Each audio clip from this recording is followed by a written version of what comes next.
Miss হবে না আপনার পছন্দের টিভি শো। দেখুন জি5 অ্যাপে একদম ফ্রি। আমার দিদিভাই তো হারিয়ে যায়নি, ও স্বেচ্ছায় কোথাও গেছে।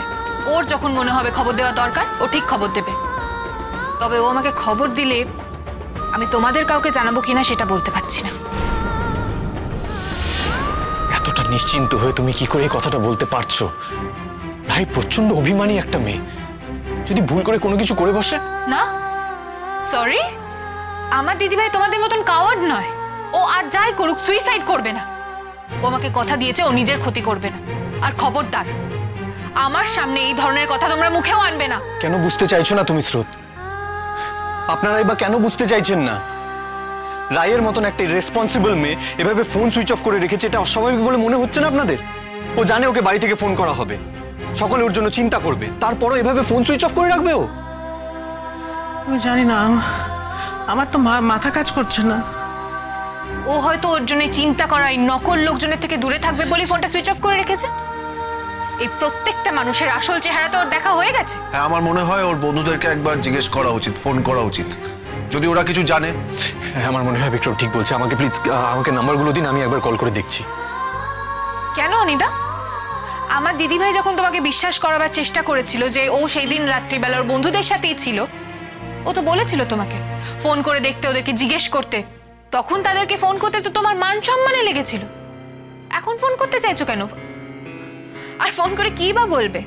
বলবে আমি আমার বউকে অবিশ্বাস করে বাড়ি থেকে তাড়িয়ে দিয়েছি, এখন জানতে চাইছি ও তোমাদের সাথে আছে কিনা, এটাই বলবে? স্রোত, আমি তোমার কাছে হাত জোড় করছি, মানছি আমি ভুল করেছি, অনেক বড় অন্যায় করেছি আমি, কিন্তু এখন এভাবে এগুলো নিয়ে বসে থাকলে হয় না। মা কি হয়েছে? কি হয়েছে বৌমা? কি এরকম লাগছে কেন তোমাকে? বৌমনি, তোমার শরীর ঠিক আছে তো? তুমি জল খাবে? কি হয়েছে নাকি? তুমি এরকম আজকে আনতে গিয়ে আমি শুনলাম যে ওদের স্কুলের সামনে চার মাথার মোড়ে একটা মেয়ে সুইসাইড করেছে।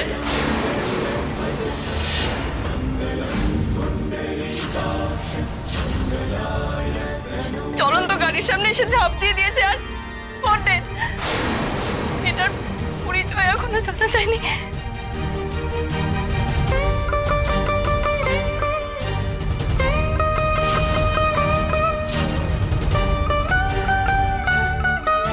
কি বলতে চাইছো তুমি বৌমনি?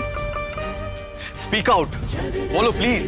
আমি জানি না, আমি কিচ্ছু জানি না। ওরা বলছে মেয়েটার বছর 25 বয়স আর নীল শাড়ি পরেছিল। আচ্ছা, কি হচ্ছে এটা? কি কি কথাবার্তা বলছো তোমরা? চুপ করো না। হ্যাঁ, সারা শহরে একাই কি নাই নীল শাড়ি পরে বেরিয়েছে নাকি? হ্যাঁ, হাজার হাজার হাজার হাজার মেয়ে নীল শাড়ি পরে বেরোতে পারে। তোমরা চুপ করো না। কেন এসে উল্টো পাল্টা ব্যাপার নিয়ে কথা বলছো? রাই কি রঙের শাড়ি পরে বেরিয়েছিল? নীল, আকাশী নীল।